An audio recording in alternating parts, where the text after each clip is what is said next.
Apple just released their new iPad Airs and iPad Pros, but just like every year, there are some pros and cons we have to talk about. Only that this year it's a bit more interesting.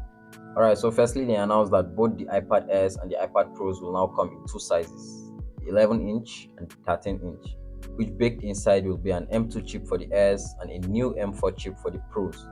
They also made sure they sneaked in someone using the Apple Vision Pro in the M4 keynote. Classic Apple Easter egg. Here are some stats of the M4 chip, which are just crazy numbers, but no one usually cares about.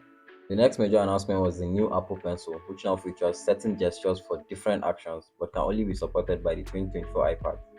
And they're now calling the Apple Pencil Pro, which at this point, all these names are just for fun, because why?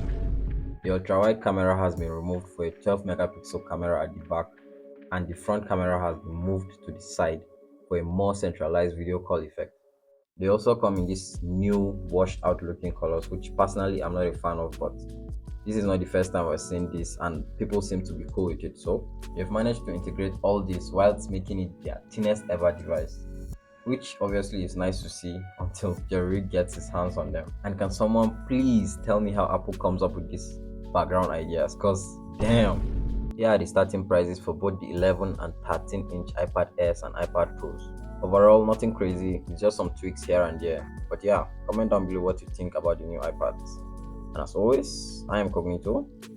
Ciao.